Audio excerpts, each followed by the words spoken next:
cercle des étudiants arabo-européens, je tiens à vous souhaiter la bienvenue. Je remercie toutes celles et ceux qui sont venus de loin pour assister à notre conférence. Et je remercie également nos intervenants d'avoir répondu positivement à notre invitation.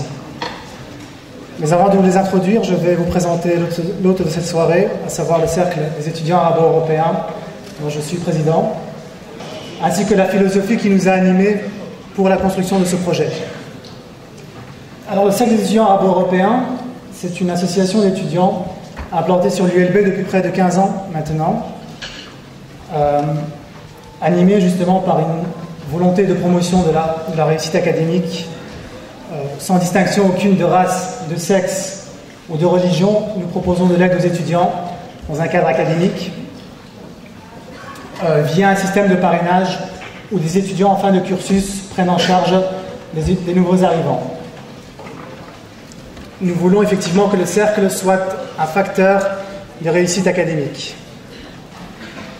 Aussi conscient de la nécessité qu'il y a pour les étudiants de développer leur horizon intellectuel et culturel, nous organisons également des activités qui dépassent le cadre strictement académique, telles que des soirées, excusez-moi du terme, des dîners plutôt, des sorties et des voyages culturels, des débats, mais aussi des conférences, telles que celle qui nous occupe aujourd'hui et qui s'interroge sur le rôle politique des musulmans européens. Alors, visibilisation de l'islam, j'ai écrit pas mal de choses sur la question et quelques réflexions. Quelques remarques préliminaires d'abord. Première remarque, cette visibilisation, elle commence depuis pas mal d'années et elle est toujours inachevée. C'est toujours un processus de construction. Je pense que c'est intéressant de le savoir et se le rappeler dans les débats, et dans les débats politiques et dans les choix politiques. J'ai l'impression que dans les débats politiques sur ces questions, on ne se rend pas compte de ce processus qui est là et qui demande du temps. Je sais que quand on dit 20, 30, 40 ans à des jeunes, ça fait rire, mais à mon âge, ça ne fait plus rire parce que des processus culturels de cette profondeur demandent du temps, demandent la patience du temps. Et moi, je dis ça pour les sociologues, allez relire Robert Park, le fondateur de l'école de Chicago, qui a analysé ces processus. Et troisième point, bien sûr, il faut se rendre compte de l'innovation que ça constitue, ce que nous sommes en train de vivre, de la nouveauté historique, qui fait que tout le monde est un peu bousculé, tout le monde vit cela de manière un peu conflictuelle, et alors, allons-y avec Simmel, les conflits sont aussi positifs. Ils ne sont pas seulement négatifs, ils peuvent être négatifs, mais ils peuvent être positifs parce qu'ils font avancer la réflexion dans tous les sens, mais il faut savoir les vivre et les gérer. Alors, cette visibilisation concerne une partie de la population d'origine musulmane. Je le dis et je le répète, il n'y a pas 15 millions de musulmans en Europe, il n'y a pas 400 000 musulmans en Belgique, il y a là une partie qui assume, qui vivent, qui manifestent, qui expriment leur identité religieuse. Il n'y a plus une identité, une connexion génétique entre les deux. Cet islam qui se visibilise, on doit se rendre compte, se visibilise dans une phase particulière de l'histoire du religieux dans le contexte européen. Il y a une sortie de la modernité, une entrée dans une post-modernité qui semblait décloisonner les identités religieuses. Et j'ai comme le sentiment qu'aujourd'hui, depuis 10 ou 15 ans, pour des raisons qu'on ne peut pas analyser ici, on entre dans une sorte de néocloisonnement qui serait des identités religieuses ou athéistes et agnostiques, mais ça serait un débat à voir. Mais c'est pour dire que tous ces débats s'inscrivent dans une vision du religieux, dans une manière d'être religieux dans les sociétés contemporaines. Alors, visibilisation, le fait est que cette visibilisation de l'islam se joue à plusieurs niveaux. Je vais les évoquer rapidement, les 6 niveaux de visibilisation de l'islam. Parce que dans des débats, comme par exemple le foulard ou d'autres, on voit comment ces débats, ces niveaux se mélangent et quelque part les débats deviennent des dialogues de sourds où chacun fait appel à un niveau de visibilisation par rapport aux autres et on s'entend plus. Chacun de ces niveaux dont je parlerai a sa logique propre, a ses dynamiques propres, a son mode d'existence et son mode de régulation. Et comme vous savez, dans la vie sociale, la régulation est toujours à plusieurs niveaux. Il y a la régulation par la loi, bien entendu, avec ses sanctions, par les conventions sociales. C'est l'autre forme, celle que les sociologues du début du XXe siècle avaient découvert sur le concept de contrôle social. Il y a là une régulation, c'est le regard que le voisin te donne, ou le mot d'esprit, ou des choses de ce genre. Et puis il y a aussi, et pour moi c'est une question importante aujourd'hui, celle de l'acceptabilité réciproque. Ce que j'ai essayé de définir dans un ouvrage, le concept de co-inclusion réciproque. C'est une acceptabilité réciproque. Alors, quels sont ces niveaux? Mais pour passer vite, simplement pour trier un peu les questions, peut-être dans le débat qui suit, mais tout d'abord, l'islam se visibilise au niveau d'individus ou de groupes dans leur vie privée. Et là, la régulation est celle fondamentale dans les sociétés européennes, qui est celle donnée par la liberté d'expression et par la liberté d'association. Là, il n'y a pas de régulation à voir, ça fait partie aujourd'hui des données fondamentales de la société européenne. Il y a un autre niveau de visibilisation qui est celle que j'appellerais de l'espace public commun, d'individus qui vivent dans une société ouverte, non cloisonnée. C'est avoir, de nouveau, pour reprendre la question du foulard, dans la rue, ou être avec une barbe dans la rue, ou avec une crête punk dans la rue. Là, ce qui fonctionne, ce sont plutôt des régulations par des règles de politesse, de civilité, un certain contrôle social. Il y a là des processus de ce genre. Troisième niveau, ce que j'appellerais, alors là on entre dans une complexité plus grande de la visibilisation, ce que j'appellerais un espace public de la cité, un espace public civique, là où il y a des lieux de vie partagés et qui font objet à la fois de négociations sociales, d'habitudes culturelles et de régulation publique. Si je veux faire une maison, je demande un permis de bâtir. Cette question est importante et entre autres elle va apparaître, je pense, de manière grandissante aujourd'hui dans l'espace belge et européen avec la nouvelle phase de visibilisation des mosquées. Jusqu'à présent, les mosquées se noyaient quelque part dans l'habitat, elles se noyaient, elles avaient des façades réduites, Aujourd'hui, on voit que les musulmans entrent dans une phase nouvelle qui est celle d'une architecture islamique qui marque plus l'espace. Mais vous voyez ce que cela signifie dans la ville européenne, un espace avec des marquages nouveaux. Et ça pose la question, parce que j'en parle parce que je viens de terminer une petite recherche en comparant des conflits autour de la visibilisation des mosquées. Ceci pose la question, entre autres, la grosse question de l'architecture islamique. Quel type d'architecture islamique? Un conflit qui est né à Bastogne autour de la mosquée est né autour de quoi? Avec une ville comme Bastogne, dont vous connaissez peut-être l'histoire, détruite à la Deuxième Guerre mondiale avec une forte identité locale, la communauté turque veut implanter une mosquée dans le style de la mosquée néo-ottomane, c'est-à-dire le crayon et le truc, en plein Bastogne. Ça ne pouvait que susciter un choc. Et donc toute la question, je pense, et je crois qu'il y a des jeunes architectes musulmans qui réfléchissent à la nouvelle, une esthétique musulmane dans l'espace européen, intégrée dans l'espace européen. Là, il y a des grosses questions. On est là dans l'espace public commun. Et puis alors, évidemment, il y a l'espace public institutionnel, qui est toutes les institutions, depuis l'exécutif des musulmans jusqu'aux écoles, au cours de religion, en passant par toute autre chose, où l'enjeu est celui d'une régulation publique de l'état de fait. Et ensuite, un autre espace alors encore plus complexe, qui est l'espace public étatique. C'est là qui se pose lorsque des agents de l'État veulent exercer leurs fonctions publiques avec un foulard. Et là, il y a une régulation publique étatique qui est présente. Et enfin, l'aspect fondateur, mais qui est important, et qui est celui de ce qu'on appelle laïcité, moi, ce que je préfère appeler l'autofondation de la démocratie sur base uniquement de ses propres règles fondatrices et pas à partir de notre principe ou d'autres principes. Ces différents niveaux, et vous voyez tout de suite, si vous faites référence à ce débat qui agite notre vie collective, vous voyez tout de suite comment ces différents niveaux se mélangent, par exemple dans le débat du foulard. Quand on évoque la liberté individuelle de porter un foulard, on oublie qu'il y a les autres espaces dans lesquels le foulard est porté, où ce signe religieux est porté, et alors là, les débats se mélangent et se compliquent.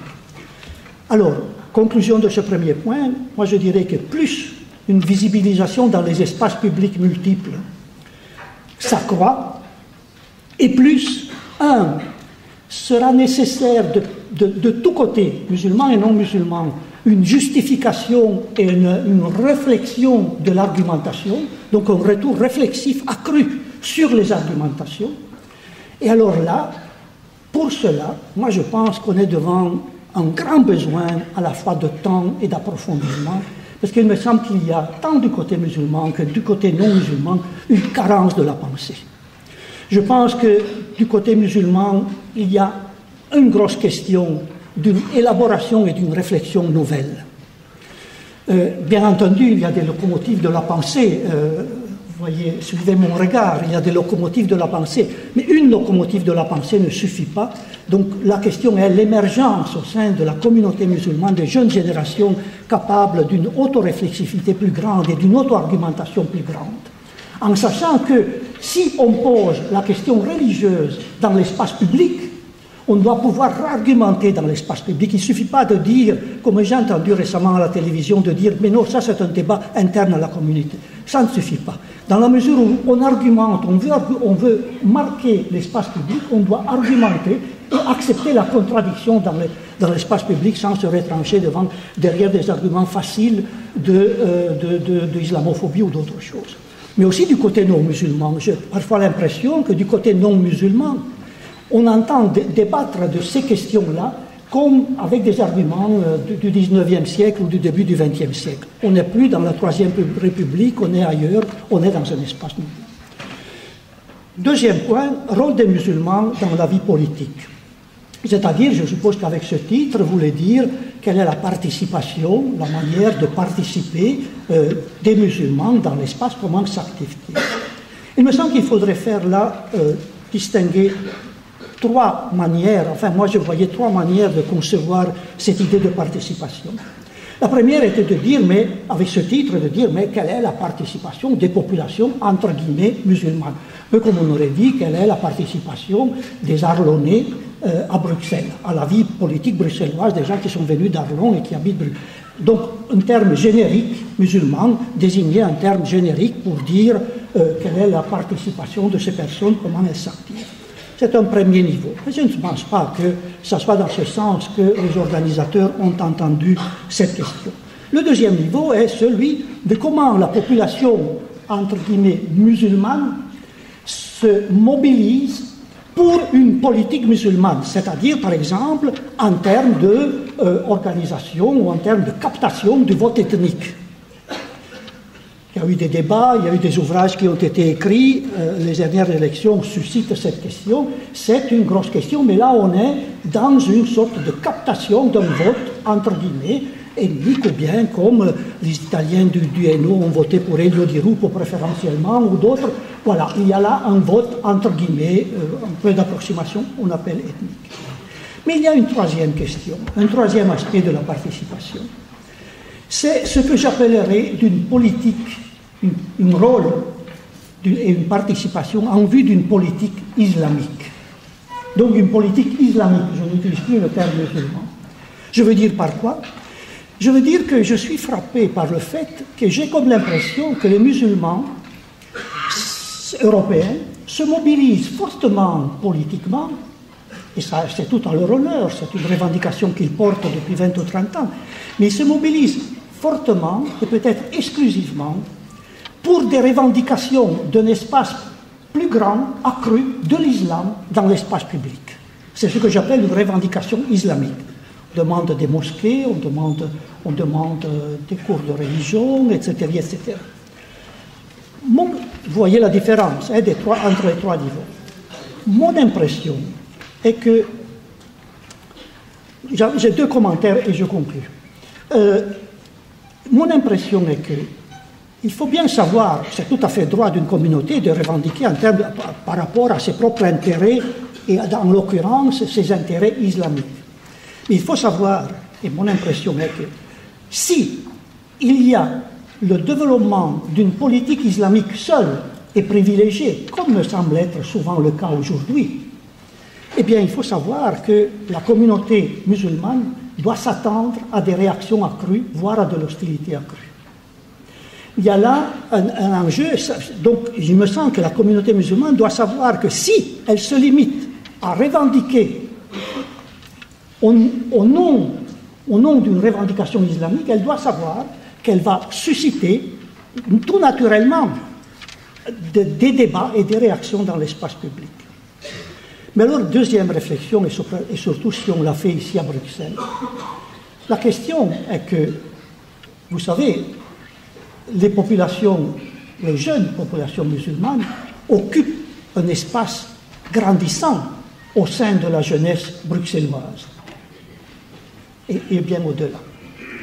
Alors la question est, comment ces jeunes populations islamiques, dans le sens religieusement actives, comment s'engagent-elles dans la vie de la cité? Au-delà de leurs revendications islamiques, parce que je veux bien entendre qu'il y a un débat religieux, mais la question de Bruxelles, c'est le chômage, c'est l'environnement, c'est la mobilité, ce sont ces questions-là. Ce sont les pauvres qui ne sont pas seulement les pauvres musulmans, mais ce sont les autres. Comment les jeunes musulmans religieux s'engagent dans la vie? Parce que si les jeunes musulmans religieux ne s'engagent pas et n'assument pas directement cette question, eh bien, cette ville se fera sans les musulmans. Cette ville se fera sans eux parce que c'est eux les générations futures. Donc, la question à laquelle, me semble-t-il, les jeunes générations musulmanes sont appelées avec toutes les énergies pour assumer ce rôle, c'est de dépasser le cadre d'une politique islamique, de s'engager dans une politique musulmane, mais ils le font déjà, mais peut-être aller vers une participation plus grande, un rôle politique plus grand en tant que musulmans dans la vie de la cité. Quel rôle politique pour les Européens musulmans? C'est la question qui nous est posée, qui m'est posée aussi. Curieuse question. Vous l'aurez compris, je suis le mécréant de service, mais fier de l'être. Comme les chrétiens réformés à l'époque de Philippe II, que les catholiques de l'époque traitaient de gueux, et qui sont pourtant emparés de l'insulte comme d'un étendard. Alors, je vais me permettre, j'aurai l'audace, mais une minute simplement, de situer un mécréant dans ce débat. Pour quelqu'un comme moi, les dieux sont une création humaine, un fantasme pour échapper à la dureté de la mort et aux injustices de la vie. Dieu fantasme, Dieu réalité, aucune preuve de part et d'autre, et donc une seule position philosophique tenable, l'agnosticisme, le doute. Mais je vais être sincère avec vous, je vais vous confesser que du point de vue de l'action, en ce qui me concerne, par rapport à deux hypothèses, Dieu existe, Dieu n'existe pas, si elles se valent sans doute sur le plan de la rigueur intellectuelle, mon expérience à moi m'amène à penser qu'une de ces hypothèses est totalement invraisemblable.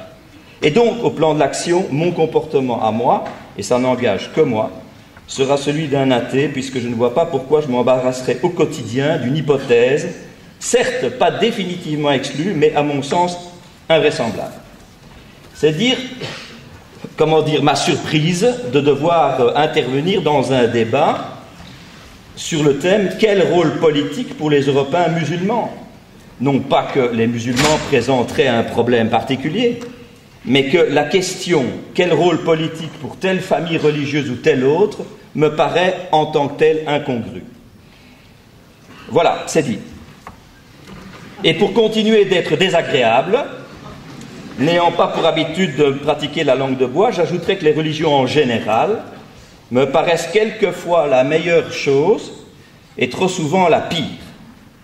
La meilleure quand elles appellent à la fraternité humaine, à la solidarité, à la paix, la pire quand elles appellent à l'intolérance, à la haine, à la guerre, à l'exclusion, à la croisade, au bûcher, à la lapidation, à la discrimination des femmes, des homosexuels, et qu'elles prétendent soumettre à leur loi l'ensemble de la population, y compris celles et ceux qui n'ont que faire de leur Dieu, de leurs prophètes, et surtout de ceux qui prétendent parler en leur nom. Alors voilà, les présentations étant faites, j'en viens à la question. Quel rôle politique pour les Européens musulmans? les 10 drôles de questions qui suggèrent que les Européens musulmans pourraient avoir une vision politique commune. Or, que je sache, l'islam est très diversifié, il est lui-même multiculturel, en son propre sein, les traditions se côtoient, voire s'affrontent, et à l'intérieur de chaque tradition, il y a des gens ouverts, acquis à la modernité, tolérants, soucieux du vivre ensemble, comme il y en a évidemment d'autres qui ne retiendront jamais que les accents belliqueux et sectaires du Coran, sans être capables de les contextualiser. C'est d'ailleurs pas du tout propre au monde musulman. Cette diversité, nous la rencontrons aussi dans le monde chrétien, qui a contribué de manière significative, mais évidemment non exclusive, à la construction de l'humanisme européen et à l'élaboration des droits de l'homme, mais aussi, c'est aussi du monde chrétien qu'est issu le fascisme. Cette diversité se rencontre également dans le monde juif, et quant au matérialisme philosophique dont je me réclame, il n'a pas échappé aux mêmes contradictions, et j'ai beau me dire athée, je n'éprouve alors aucune communauté d'idées, et je ne vois pas quel projet politique je pourrais conduire avec des athées staliniens ou nazis pour me limiter à ces exemples caricaturaux. Nous avons hélas tous nos staliniens et nos nazis, nos fondamentalistes, nos intégristes, et j'imagine aussi peu un musulman démocrate, donc soucieux du vivre ensemble, dans une société laïque, faire alliance avec des musulmans qui rêveraient d'imposer la charia ou leur vision de la charia à tous les musulmans et, dans le mouvement, pourquoi pas à toute la population, mécréants compris, en faisant prévaloir la prétendue loi de Dieu sur la loi des hommes. Grâce au ciel, non, je plaisante. Cette alliance n'est pas possible, et la question « quel rôle politique pour les Européens musulmans » est probablement sans objet. Sans objet parce qu'un Européen musulman est un citoyen européen comme un autre. Un Européen musulman peut être un opprimé, comme d'autres opprimés qui ne sont pas musulmans. Il peut être un nanti, comme d'autres nantis qui ne sont pas musulmans. Il peut être séduit par des idées progressistes, il peut être un fiefé conservateur, il se peut qu'il soit tolérant ou au contraire sectaire, il se peut qu'il soit de droite, de gauche, du centre, fan d'écolo, ou du libéralisme, ou du Front National. Alors, quelle politique imaginer pour ce melting pot? La vraie question est de savoir quelle politique nous tous, Européens, musulmans, oui, mais aussi chrétiens, juifs, agnostiques et athées, et les autres, nous tous ensemble, nous voulons pour l'Europe. Ça, c'est la question. Et il y a évidemment différents modèles et des choix à opérer. Vous ne serez pas surpris qu'en ce qui me concerne, mon choix se porte sur un modèle de société démocratique et laïque, où les différentes convictions philosophiques et religieuses coexistent. J'ai lâché le mot, laïque. Encore faut-il s'accorder sur son sens. Je ne parle ce soir que de la laïcité politique, c'est-à-dire l'exigence d'un État soucieux de l'exercice effectif des libertés individuelles, mais impartial en tant que puissance publique et impartial en tant que dispensateur du service public. Donc je ne parle pas de la laïcité philosophique, ce n'est pas le propos du jour. Puissance publique et service public neutre, ça veut dire à équidistance des convictions des uns et des autres. Un État et des services publics qui ne soient ni favorables, ni défavorables à telle religion ou à telle autre, ni favorables ni défavorables aux religions en général ou à l'athéisme. Tous les citoyens croyant à ceci, à ça ou à rien du tout, devant être traités sur un pied de stricte égalité. Ça n'a de rien, mais c'est déjà tout un programme. Et c'est d'ailleurs le seul programme qui permette à la liberté de conscience et à la liberté de religion de s'épanouir. Quand on affuble l'État d'une connotation religieuse, royaume catholique, Europe chrétienne, République islamique, on réduit ipso facto les citoyens qui ne se reconnaissent pas dans ce label à des citoyens de second rang. Dans une prétendue Europe chrétienne que nous avons rejetée, il tombe sous le sens que les Européens musulmans, mais aussi les Juifs, et bien entendu les athées, ne seraient que des sous-citoyens, ce qui n'est pas acceptable. Comme d'ailleurs dans une république islamique, phagocyté par telle école, le fait d'un musulman dissident risque d'être même plus durement discriminé que le fait d'être chrétien, juif ou athée dans cette même république islamique. Qu'on soit croyant ou pas, musulman ou pas, c'est le vivre ensemble qui compte, ce qui suppose une société démocratique et laïque où les différentes convictions et religieuses coexistent. Mais cette coexistence, c'est bien ça le problème, suppose un certain nombre de reconnaissances et un certain nombre de principes. Lesquels? Je distinguerai pour ma part 4 sphères ou 4 lieux. Il y a la sphère de la vie privée. Aucune réserve. Chez moi, je dis ce que je veux, je mange ce que je veux, je m'habille comme je veux, je peux aussi courir tout nu si je veux, je couche avec qui je veux, comme je veux. Tout ça, bien entendu, entre adultes, consentants, évidemment. Ça n'a rien à voir, ça a tout à voir. Ça a tout à voir parce que, même cette sphère-là, il ne s'agit pas que le politique, qu'il soit musulman, qu'il soit chrétien, qu'il soit tout ce qu'on voudra, vienne le régenter. C'est fondamental. La sphère de l'espace public. Je m'exprime si je veux, je manifeste si je veux, je m'habille comme je veux. Mais il y a des limites. Là, si je vais courir tout nu, j'aurai un problème, et c'est sans doute justifié. Je ne suis pas tout seul dans l'espace public. L'autorité va donc fixer certaines limites. On n'aura pas de relations sexuelles en public. On négociera l'itinéraire d'une manifestation avec la police. On ne fera pas de tapage nocturne. Bref, il y a des limites. Elles sont légitimes quand elles sont proportionnées et surtout quand elles s'appliquent à tous, sans discrimination. Et puis, il y a la sphère du pouvoir public, l'autorité publique, le service public. L'autorité publique et le service public doivent garantir l'impartialité de l'État et l'égalité des citoyens. Cette impartialité doit être concrète dans les actes, évidemment, mais elle doit aussi l'être dans les apparences.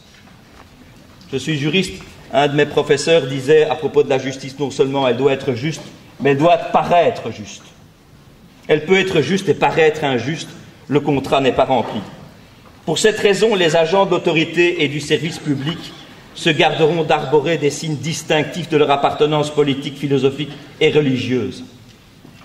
Et il y a enfin l'école qui est un cas particulier.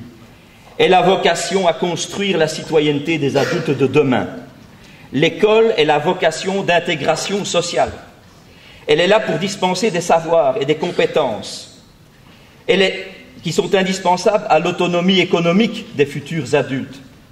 Et dans une société d'inégalité, notre société est une société d'inégalité. L'école est un des seuls vecteurs d'ascension sociale. Alors si l'école n'est pas le lieu de la mixité sociale, de la mixité culturelle, et si elle reste un ghetto, les cathos dans leur école, les musulmans dans la leur, les athées dans leur coin, les écoles pour riches, les écoles pour paumés, l'objectif est complètement raté. L'école multiculturelle est le lieu de la rencontre de l'autre, des autres. Elle ne peut être le champ clos des particularismes. Le prosélytisme politique ou religieux n'y a pas sa place. En subventionnant des écoles confessionnelles, ce pays est à côté de la plaque, et depuis longtemps. Heureusement, le grand réseau confessionnel catholique qui concerne un enfant francophone sur 2 dans ce pays se déconfessionnalise au grand galop, et c'est tant mieux.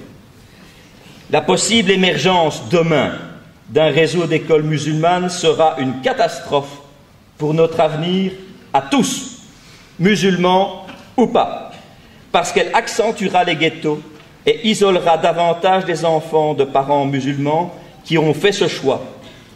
Parce que si l'école catholique est de moins en moins évangélique, il y a beaucoup à parier que le caractère identitaire, communautaire et coranique des écoles musulmanes sera infiniment plus marqué.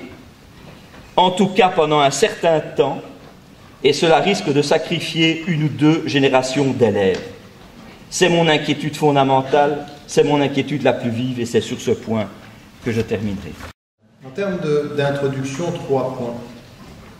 En Europe, en Occident d'un point de vue général, mais en Europe, puisque c'est notre sujet aujourd'hui, la question de la sécularisation qui a distingué les sphères, encore une fois, ça a été mis en évidence dans les deux exposés précédents, devrait nous amener à dire que la question de savoir s'il y a un rôle politique pour les musulmans, de par le fait même que nous sommes dans un univers de référence sécularisé, est une question qui, alors ça a été également dit, est un non-sens. Normalement, en tant que musulman, on ne devrait pas avoir un rôle politique particulier, et le rôle politique, il se fait au nom de l'appartenance citoyenne et non pas au nom de l'appartenance religieuse. C'est important de placer cela comme préambule parce que ensuite, entre le principe générique et la réalité politique dans laquelle nous vivons, il va falloir faire un vrai travail critique. Non pas pour accepter ce que le politique fait des principes, mais pour, au nom des principes, réformer l'attitude de certains politiques, qui peuvent dire, assis sur une chaise, qu'ils respectent les principes et agir politiquement en les trahissant quotidiennement. Donc, c'est un premier point. Deuxième élément, à partir de cela, c'est effectivement de mettre en évidence le fait que comme catégorie politique ou comme catégorie de citoyenneté, la qualification d'être musulman ou chrétien ou athée ou agnostique, je n'ai pas utilisé le terme mécréant, c'est un terme que je n'utilise pas parce que je ne sais pas ce qu'il veut dire, mais d'un point de vue général, ce que je mettrai en évidence, c'est effectivement le fait que cette qualification sur le plan du débat politique ou sociopolitique, ou même dans la référence européenne, est une qualification qui est une qualification qu'il faut contester. C'est-à-dire qu'aujourd'hui, un certain nombre de nos politiciens peuvent refuser la qualification quant à ceux qu'ils connaissent par rapport à leur participation ou à leur identité chrétienne ou juive ou agnostique ou athée, mais très vite, par la nouvelle présence de nouveaux citoyens, on accepte assez facilement d'y ajouter la connotation musulmane. En fait, elle dit autant sur l'incapacité d'un certain nombre d'intelligences à inclure et à intégrer le fait musulman à la question européenne. Cela veut dire quoi? Ça veut dire que si vraiment ils avaient intégré le fait que les citoyens de confession musulmane sont européens, ils n'auraient pas systématiquement à ajouter, quand ils ajoutent citoyens, de confession musulmane ou alors d'origine immigrée, et pour faire dans la litote, originaire de la diversité. D'accord?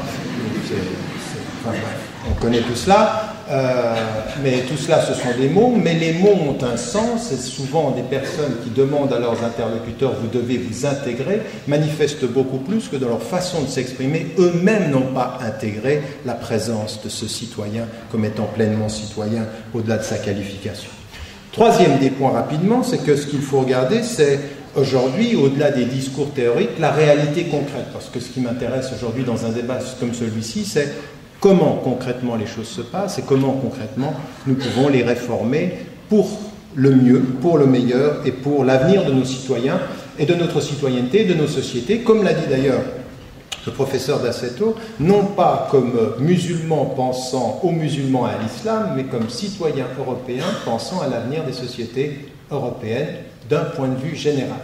Et cela, il faut aussi que ce soit entendu, parce que souvent, quand on parle comme ça, le fait de la qualification musulmane du citoyen qui parlerait de l'Europe au-delà de son appartenance musulmane est encore sujet à suspicion chez beaucoup de nos interlocuteurs. Il est suspect, le musulman, qui, dépassant son islamité, parle en tant que citoyen pour tous les citoyens de la société. Il y a quelque chose qui manque. Et donc ici, on touche à quelque chose qui est de l'ordre de la psychologie et de la représentation, et il faut, de ce point de vue-là, avoir un discours critique pour déconstruire ceci. Ayant dit cela, très rapidement, un premier constat, et ce premier constat, il est en deux volets. Le premier constat, c'est qu'aujourd'hui, on s'aperçoit que partout en Europe, nous avons partout, c'est-à-dire qu'il n'y a pas une société européenne aujourd'hui où vous n'allez pas voir l'émergence d'un nouveau discours sur le légal, c'est-à-dire que dit la loi, que permet la loi, comment gérer la loi produite par un processus de sécularisation. Et quand on dit la loi, c'est-à-dire on est en train de parler des normes qui vont effectivement nous permettre de vivre ensemble. Alors, ce débat-là, dans la première vague de la visibilité, pas de la présence des musulmanes et des musulmans, mais de la visibilité, c'est-à-dire que pendant des décennies, des musulmanes et des musulmans ont été présents en Europe, on ne les voyait pas parce qu'ils étaient géographiquement, socialement et socio-économiquement ghettoisés. C'est leurs enfants, c'est votre présence qui a permis cette visibilité, et c'est dans cette visibilité-là qu'un discours s'est tout à coup fixé sur le normatif, le légal. Et donc ici, on a un premier débat, et il faut le prendre pour ce qu'il est, qui est un débat très important sur la question de la loi, sur la question de la langue, et vous allez vous apercevoir que partout cette question est posée. Partout la question de la langue est importante. Pourquoi? Parce qu'il ne peut être question d'appartenir à une société si on n'a pas la maîtrise de la langue de cette société. C'est une condition sine qua non. Parfois, elle est utilisée très constructivement et très positivement, et parfois, elle est un prétexte, mais la langue est importante. Et le troisième élément, donc la loi est importante, la langue est importante, et ce que j'appelle également la dimension de la loyauté. La loyauté est importante, vous entendrez dans tous les pays européens. Je n'ai pas vu un pays européen où cette question n'a pas été posée d'une façon et d'une autre. Vous savez, cette question sur votre identité, qu'est-ce que vous êtes d'abord, ou belge ou autre. Cette question-là, elle est une question très importante, c'est la question de la loyauté. Donc là, vous avez un premier champ de réflexion et qui fait partie de la question politique contemporaine. Il n'y a pas un politicien au niveau local, comme au niveau régional, comme au niveau national, comme au niveau européen, qui ne soit pas lié à ces questions qui sont que disent les lois du pays, que disent les constitutions, comment est-ce qu'on va gérer la question de l'appartenance, de la loyauté, et comment est-ce qu'on va aborder la question de la langue elle-même. Deuxième élément et deuxième chantier, ça c'est le deuxième point du constat que l'on fait, c'est qu'il y a un autre débat, et ce débat-là, il est parfois mêlé au premier, mais c'est un débat qui a à voir avec le culturel et le religieux. Et ce débat sur le culturel et le religieux, il est lié, alors ça, je suis complètement d'accord, moi je ne suis pas allé aussi loin que le professeur Daceto sur les catégorisations, les 6 niveaux de visibilité. Pour moi, c'est un seul et même élément, mais je pense qu'on peut le décliner comme il a été présenté, je n'y vois absolument aucun problème. Mais la question de la visibilité sur la place publique, la visibilité institutionnelle, toutes les formes de visibilité ont posé la question de l'appartenance culturelle. Encore une fois, il faut absolument refuser quelqu'un qui vous dit d'origine musulmane. L'islam, ce n'est pas un pays, on n'est pas d'origine musulmane. Ça c'est aussi important de savoir, il faut faire attention aux mots que l'on emploie, mais la question, c'est la question culturelle, c'est la question religieuse, et c'est la question qui va être liée partout à l'identité, avec une espèce de rengaine obsessive ou obsessionnelle même, sur le cadre de la pathologie psychologique dans certaines hystéries collectives, sur quelle est mon identité, comment est-ce qu'on se définit, et là sur ces questions. Ça, aujourd'hui, la nouvelle visibilité, la présence culturelle, la présence religieuse, la présence de cette visibilité dans nos rues, partout, c'est-à-dire que vous allez vous en rendre compte que le débat que vous avez aujourd'hui sur la question du foulard islamique, il a été précédé par le même débat en France, mais vous avez aujourd'hui aux Pays-Bas une vraie question sur une dimension culturelle, c'est la question du rapport à la norme, mais également la culture sur la question de l'homosexualité. Dans mon pays, la Suisse, vous avez un débat sur les minarets comme expression de l'altérité culturelle, donc de la non-appartenance, donc de la différence, donc une vraie question. Vous avez ces deux chantiers aujourd'hui qui sont les chantiers sur lesquels il doit y avoir un vrai discours. Alors, on ne peut pas faire semblant en disant ces questions-là ne sont pas des questions politiques, ce sont des questions politiques et il faut se poser la question de savoir comment on réagit par rapport à ces ces chantiers-là et par rapport à ces questions. Et c'est là, à mon sens, que le rôle des citoyens européens. Alors là, puisqu'on nous a posé la question, des citoyens européens de confession musulmane, quel peut-il être par rapport à ces questions aujourd'hui, de la façon dont elles sont posées. La première des choses qui est importante, c'est là aussi de réussir à déconstruire et d'avoir une approche extrêmement pointue, critique, historique autant que contemporaine, parce que le droit n'est pas une affaire de contemporanéité, il est aussi une affaire d'évolution historique, c'est de pouvoir avoir une vraie réflexion sur le droit qui unit. Ce qui fait, en fait, qu'en Belgique ou en France, le droit nous unit, la législation nous unit et qui fait que nous sommes des citoyens d'un pays sans qualification secondaire. Ça, c'est un premier chantier sur lequel il faut être très pointu.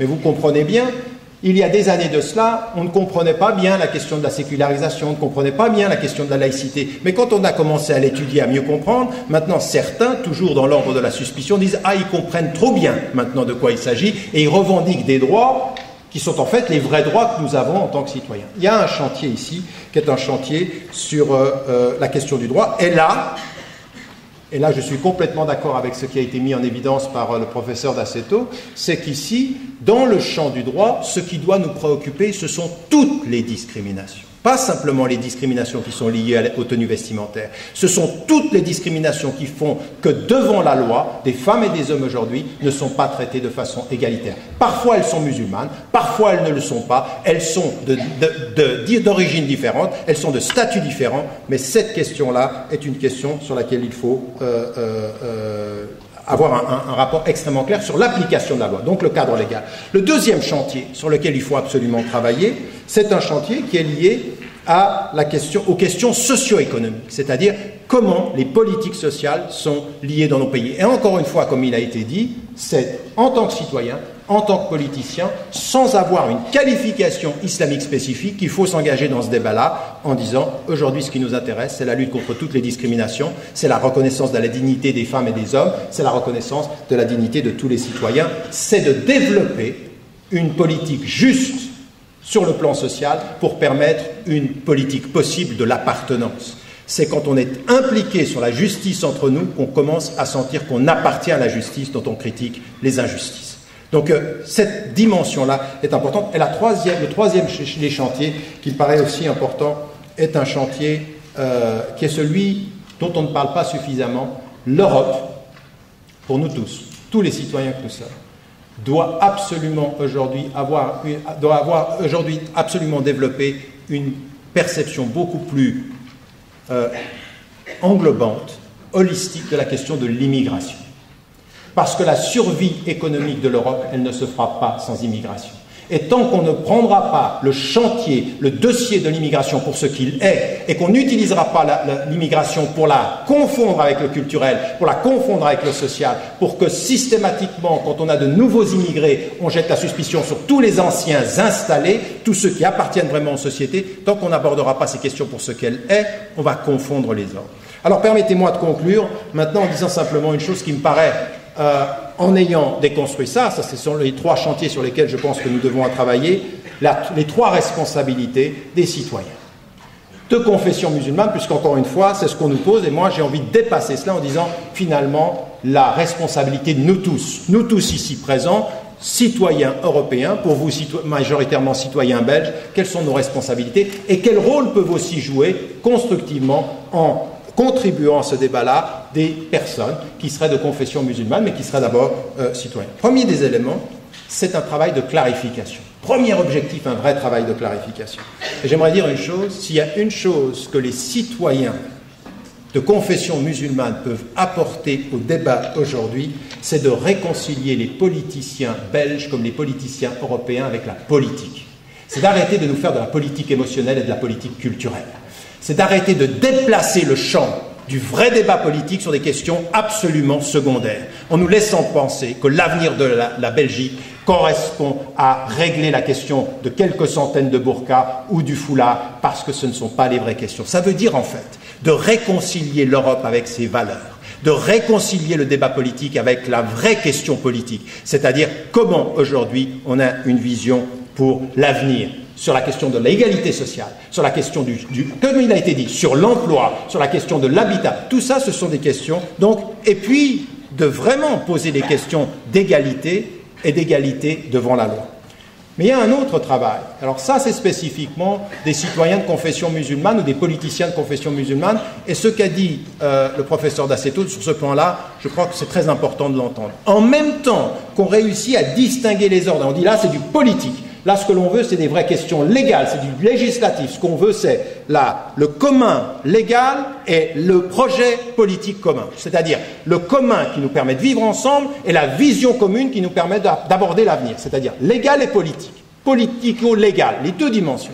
Mais à côté de ceci, il y a un vrai travail qui est un travail de clarification. Alors autant on clarifie ce chantier-là, autant il faut clarifier la question religieuse, c'est-à-dire quel discours religieux aujourd'hui qui permettent de clarifier le fait que nous sommes des personnes respectueuses de la loi commune, de l'identité nationale, du sens de l'appartenance, que nous promouvons la langue du pays, que nous sommes loyaux vis-à-vis du pays et que nous respectons le cadre légal. Ce discours-là, il est très important. Donc, ce travail-là, encore une fois, il est important, mais j'aimerais dire à beaucoup de nos interlocuteurs, mais ça fait plus de 30 ans, 40 ans que ce travail, il se fait et qu'il avance. Donc, je termine en disant, sur l'engagement social, là, il y a un vrai travail. La seule façon de faire perdre aux gens qui sont en face de nous la qualification que nous serons et que nous resterons des musulmans dans l'altérité, c'est d'être des citoyens dans le commun.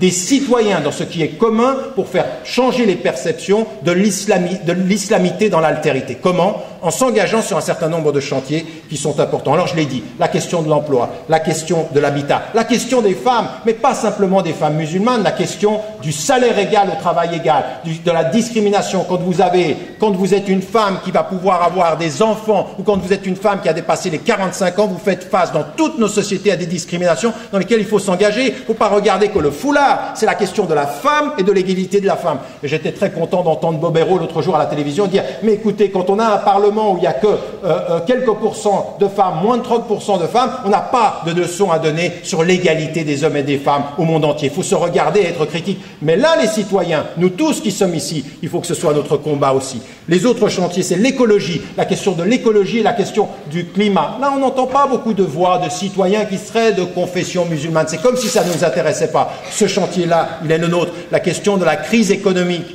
de la résistance à l'économie et d'arrêter de s'asseoir en disant « Nous, on a la solution, il n'y a qu'à ajouter islamique à économie et on a trouvé le filon. » Ça ne marchera pas comme ça. Ça, c'est de l'économie à la petite semaine. Mais là, on a besoin de ces jeunes qui sont des citoyens européens et qui apportent ceci. La question de l'éducation.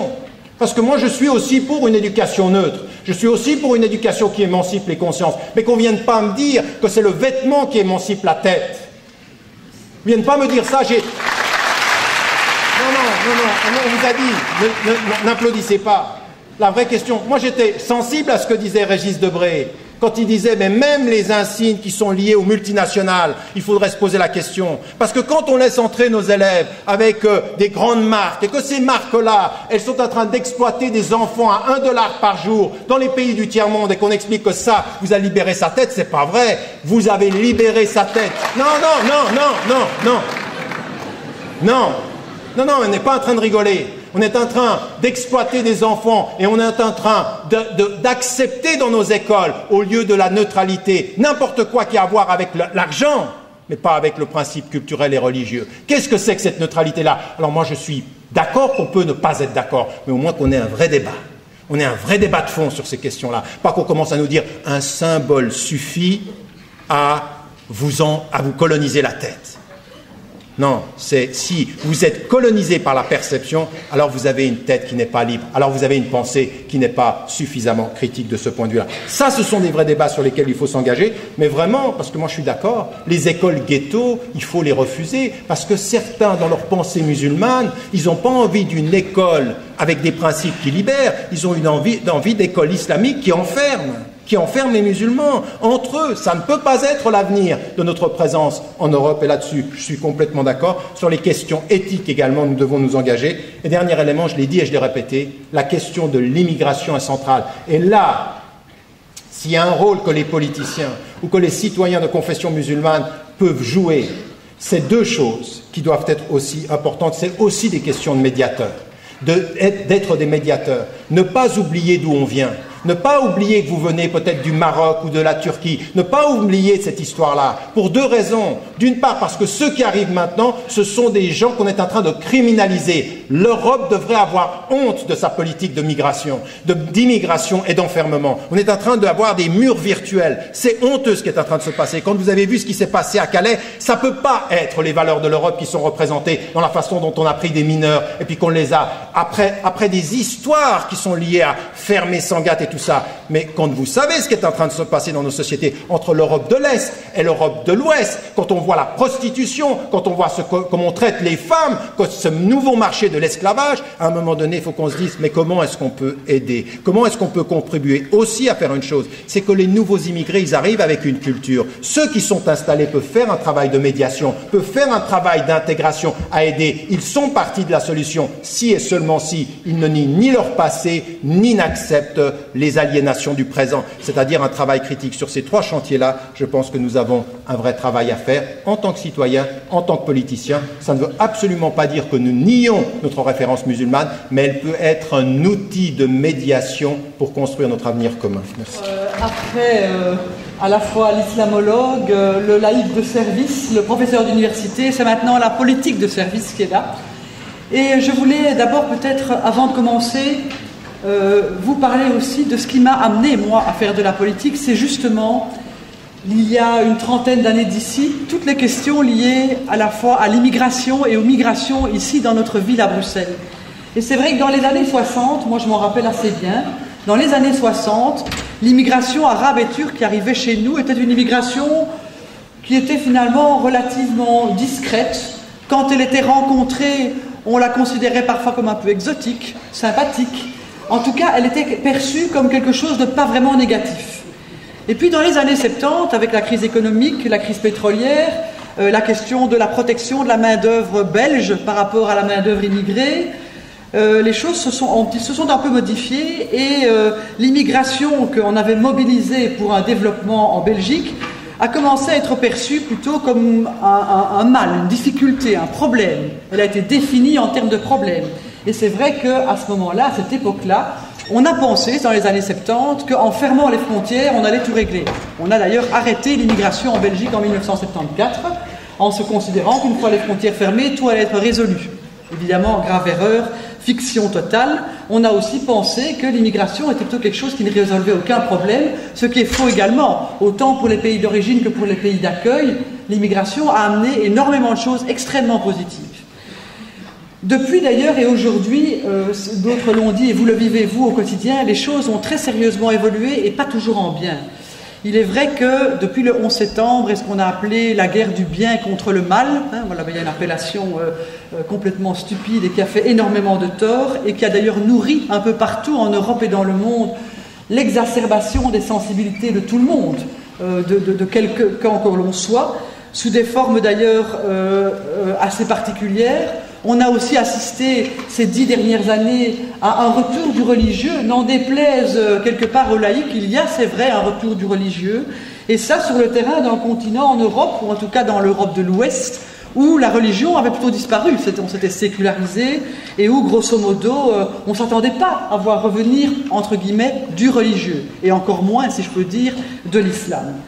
Alors c'est vrai qu'on est aussi un peu, on a fantasmé sur la question de l'islam, je vais revenir sur sa visibilité, mais soyons quand même concrets, à l'échelle européenne, cela représente à peu près 5%, c'est quand même fort peu dans l'ensemble de l'Union européenne.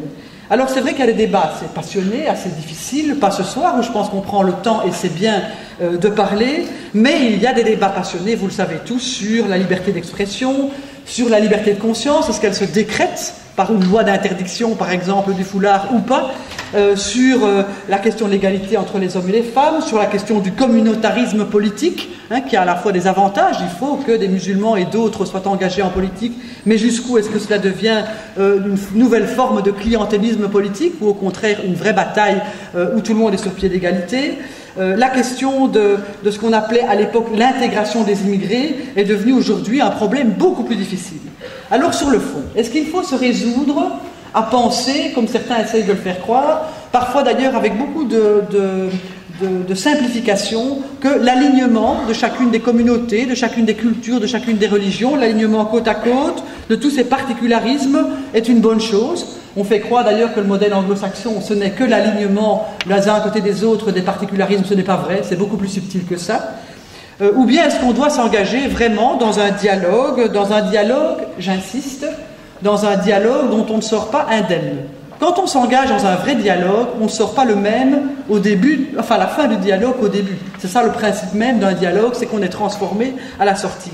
Et ça, c'est vrai que c'est très difficile, parce que accepter de se laisser transformer, que ce soit pour un individu dans ses convictions propres, que ce soit pour une société ou pour un groupe, dans un quartier, dans une école, pour un prof devant une classe dont la moitié des élèves portent le foulard, accepter de se laisser transformer, c'est un exercice extrêmement difficile et qui est pourtant le seul qui vaille, ou le seul qui mènera en effet à des choses intéressantes et utiles. Et je pense que, hélas, nous sommes tous, et trop souvent, des deux côtés, un peu sur la défensive, et on ne voit finalement dans l'autre, si pas l'ennemi, en tout cas celui qui menace vos propres convictions, vos propres valeurs, ou toutes vos représentations. Alors, reconnaître cette diversité, ça impose donc de cesser de considérer notre identité collective comme quelque chose de fini, d'achevé, qui n'évoluerait plus. Et là, je voulais réagir, parce qu'on a dit pas de langue de bois, on a dit soyons honnêtes, sérieux et constructifs, j'ai retenu les mots de Younes. Je dis par moments, j'ai parfois l'impression qu'on est sur quelque chose où on refuse en effet de bouger. Et que, dans certains cas, dans tous les mondes, on a dit, et Philippe Grelet a très justement dit, nous avons tous nos nazis ou nos conservateurs ou nos staliniens, mais il y en a partout. Et il y a aussi, c'est vrai, y compris dans le monde laïque, un peu des rabiques, des gens qui sont assis sur leurs convictions et qui ont très très très peur que le modèle qui est le leur de la laïcité à la française, mais la laïcité à la française, c'est déjà d'ailleurs pas notre modèle à nous, et d'ailleurs les rapports en Europe à l'Église, à la laïcité sont extrêmement différents au sein des 27 pays de l'Union européenne. Les rapports à l'Église sont des choses complètement différentes. Les rapports à la laïcité sont également très très différents. On sait que par exemple, en Italie, on a des accords avec le Vatican qui sont d'une toute autre nature que ce qui se passe en Angleterre, que ce qui se passe en France, que ce qui se passe dans les nouveaux pays d'adhésion, en Pologne ou ailleurs. Et donc il n'y a pas une position européenne globale, et puis par ailleurs une position des laïcs globale. Dialogue donc, refus de camper sur ces positions. Attention aussi, l'universalisme dont on se revendique pour parler en effet d'un dialogue ouvert, là où on veut mettre en avant notre modèle occidental, les Lumières, les droits de l'homme. Attention, ce siècle-là, il a généré quelque chose à mon avis de très utile, il a produit le doute. Et pour moi, le doute est quelque chose de très important. Il a produit la critique, l'esprit critique, la capacité de critiquer l'autre. Et justement, ça fait partie, ça aussi, de la tradition culturelle européenne. Et c'est pour moi, à mon sens, extrêmement important. Un dialogue donc, mais refuser le relativisme absolu, ou l'angélisme, qui dirait finalement tout se vaut.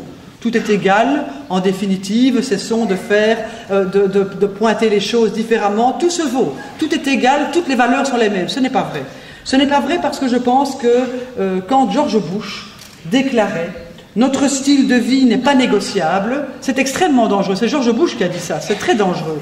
Je pense donc que des choses comme la lutte contre l'homophobie, l'égalité des hommes et des femmes, la question du droit des femmes à disposer d'elles-mêmes, y compris dans leur manière de s'affirmer, de s'habiller, de porter ou non un signe quelconque, c'est leur choix, c'est leur droit. Tous ces droits-là ne peuvent pas être négociables. Ceux-là, on ne les négocie pas, on ne discute pas là-dessus. Idem d'ailleurs sur le contenu des cours dans une école. Il n'est pas question de rediscuter un programme scolaire qui est décidé par, finalement, un monde politique qui a fait des choix et qui a été mandaté pour les faire.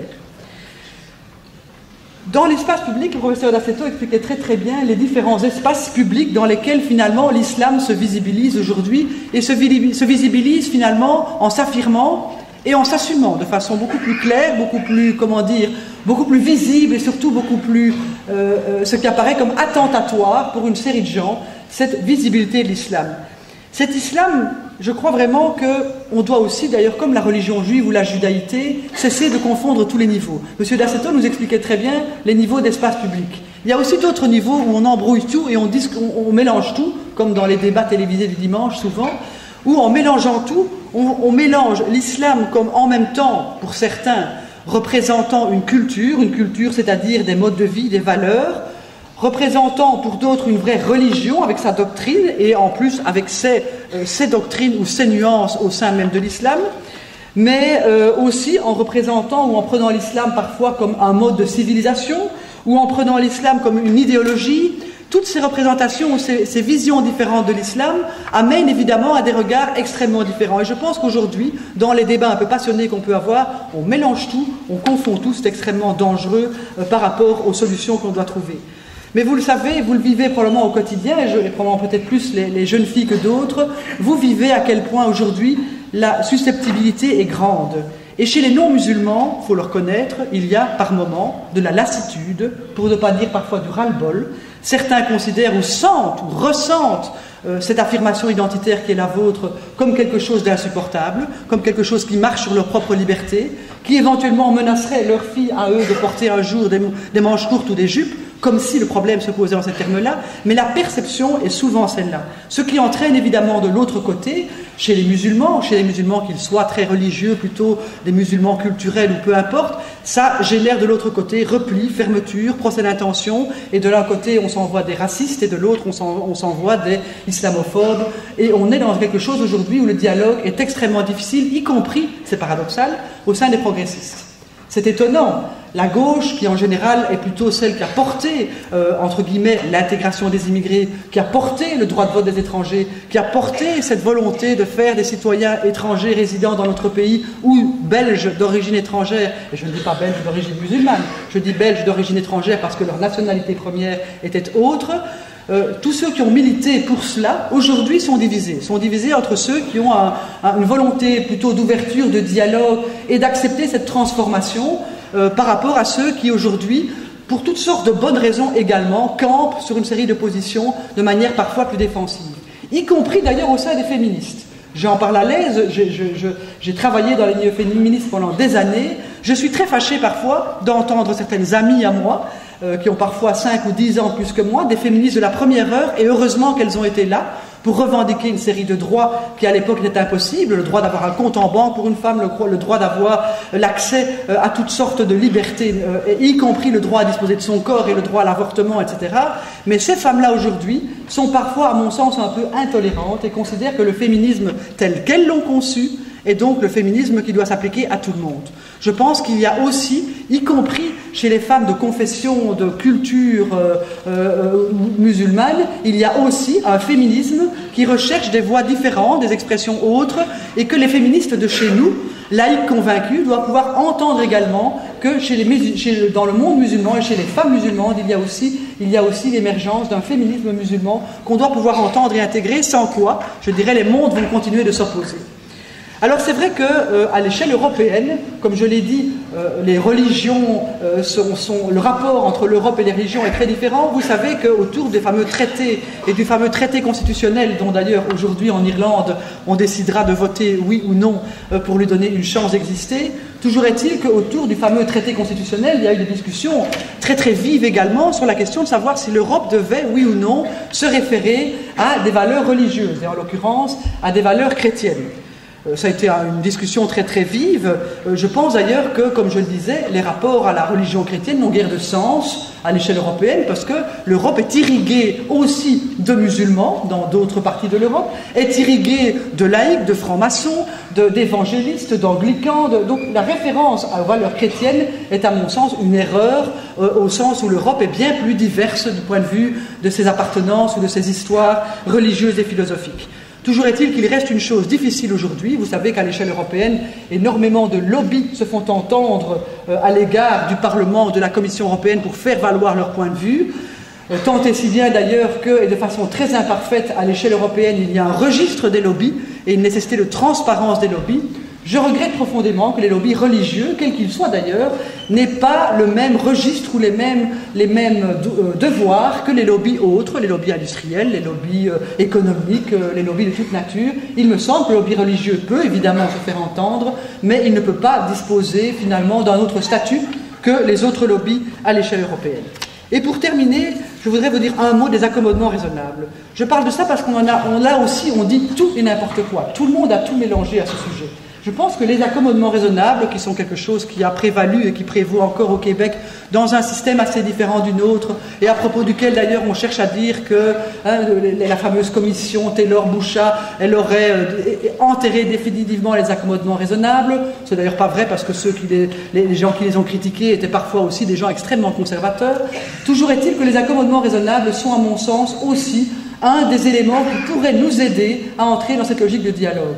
De quoi s'agit-il ? Il s'agit de dire que d'abord, et en Belgique, comme M. Jourdain faisait de la prose sans le savoir, je pense qu'on fait des accommodements raisonnables sans le savoir tous les jours. en tout cas les gens de bonne volonté, on en fait dans les écoles, on en fait dans les milieux de travail, on cherche des solutions, on cherche des manières finalement de permettre à la non-discrimination. Et l'accommodement raisonnable, comme cela a été dit, ne vaut pas que pour la question du foulard, parce que j'en ai un petit peu marre qu'on réduise toute la question à cela, mais elle vaut pour toutes les discriminations, y compris pour les personnes handicapées, les personnes obèses, les personnes qui pour d'autres raisons sont discriminées. Et donc l'accommodement raisonnable, qui est une façon, un droit individuel de quelqu'un à revendiquer une non-discrimination et un aménagement dans son lieu de travail ou dans la société, est à mon sens un chemin vers lequel on pourrait s'orienter pour trouver de meilleures réponses aux problèmes qui sont posés aujourd'hui si on veut lutter contre les replis. En tout cas, je peux vous dire que dans mon parti, où nous avons pris des positions assez courageuses, me semble-t-il, en même temps, je vous dois à l'honnêteté de dire, et je pense que c'est beaucoup mieux comme ça, qu'il y a aussi des nuances. Et je pense qu'il y a des nuances sur ces questions difficiles dans tous les partis. Et pour ma part, en tout cas, n'étant pas dans un parti stalinien, je n'ai pas l'intention d'accrocher à un croc-de-boucherie ceux qui ne penseraient pas exactement comme moi. Je pense que dans un parti comme dans la société, il faut faire vivre les idées, il faut faire vivre le dialogue, il faut permettre aussi d'écouter et d'entendre. C'est ce à quoi, en tout cas, moi et d'autres, nous attellerons dans notre propre parti.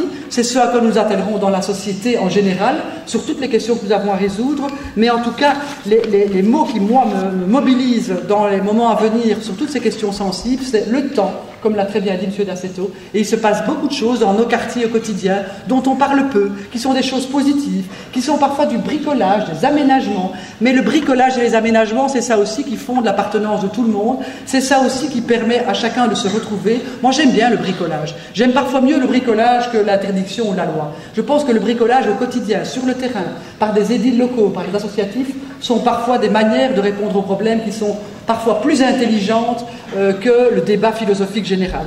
Enfin, je pense que le temps, comme on l'a dit, le cadrage, recadrer les choses en permanence et ne pas accepter qu'un débat soit tronqué avant de commencer, le cadrage, le respect, bien entendu, et surtout l'ouverture à la diversité sont les 4 choses que nous devons tous porter, vous comme citoyens, jeunes, étudiants, musulmans ou pas, ici en Belgique, nous comme responsables politiques, mais aussi, et je les en remercie, les 3 autres intervenants, qu'ils soient professeurs d'université, islamologues ou militants laïcs. Je pense que tout ce travail-là, c'est le nôtre, et en tout cas c'est celui que je souhaite que vous puissiez mener avec nous les politiques dans les mois et les années à venir.